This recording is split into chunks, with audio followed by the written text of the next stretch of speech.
नोंसोरखौ मोजाङै मोनसे खौरां खिथाना गारलांनि नोंसोर मा खौरां नों बासिगोन सिन्था खालामनाङा नों बासिगोन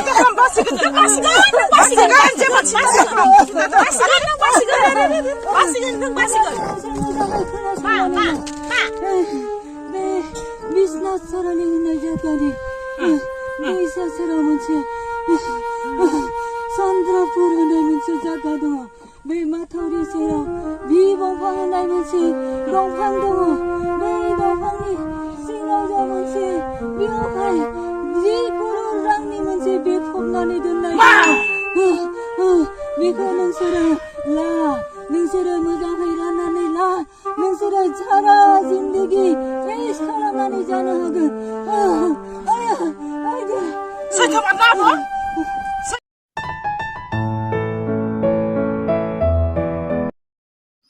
हेल' लोगोफोर नोंथांमोनखौ आंनि चेनेलाव बरायबाय आं दिनै नोंथांमोननि गेजेराव बर'नि गोदान मोनसे शर्ट फिल्मनि आपडेट लानानै फैदों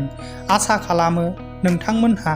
आंनि दिनैनि आपडेटखौ मिथिनो थाखाय भिडिअखौ स्किप खालामाजासे जोबजासिम नायो लोगोफोर आंनि दिनैनि सेथि आपडेटआनो जादों बसुमतारी क्रिएशन बेनारनिफ्राय गोदानै दिहुनजानाय बर' शर्ट फिल्मनि आपडेट लानानै फैदों लोगोफोर बे चेनेलनि गेजेरजों बिथांमोनहा कमेडि शर्ट फिल्मनि भिडिअ लानानै फैबाय थायो लोगोफोर बे शर्ट फिल्मनि टाइटेलानो जादों मालामाल बिथांमोनहा बे शर्ट फिल्मखौ बावैसो सिगाङाव रिलिज खालामना होबाय लोगोफोर बे सुंद' सावथुनाव गाहायै फावखौ खालामदों दिपा बसुमतारी लिलिमा बसुमतारी मुनजुलि बसुमतारी खुनमाइ बसुमतारी पुराबि बसुमतारी आरो राधिका बसुमतारी लोगोफोर बे सुंद' सावथुननि स्ट'रिखौ होदों पुराबि बसुमतारी डिरेक्सनखौ होदों लिलिमा बसुमतारी केमेराखौ खालामदों लिलिमा बसुमतारी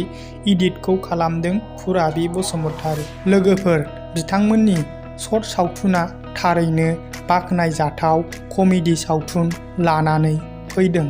नोंथांमोनहा बिथांमोननि बे शर्ट सावथुन मालामाल सावथुनखौ दासिमहालागै नुवाखैबा बसुमतारी क्रिएशन चेनेलाव थांनानै नायनो हागोन लोगोसे बिथांमोननि चेनेलखौबो सापर्ट खालामना फै बिथांमोननि चेनेलनि लिंकखौ आंनि चेनेलनि डिसक्रिपशनाव होनानै दोनदों लोगोफोर आंनि दिनैनि आपडेटआ बेखिनियानोमोन नोंथांमोनहा आंनि चेनेलाव गोदानै फैदोंबा अन्नानै चेनेलखौ साबस्क्राइब खालामना ला लोगोसे खाथिनि बेल आइकनखौबो अलाव थुनानै हो आं नोंथांमोननि गेजेराव बेबायदिनो बर'नि गोदान आपडेट लानानै फैबाय थागोन।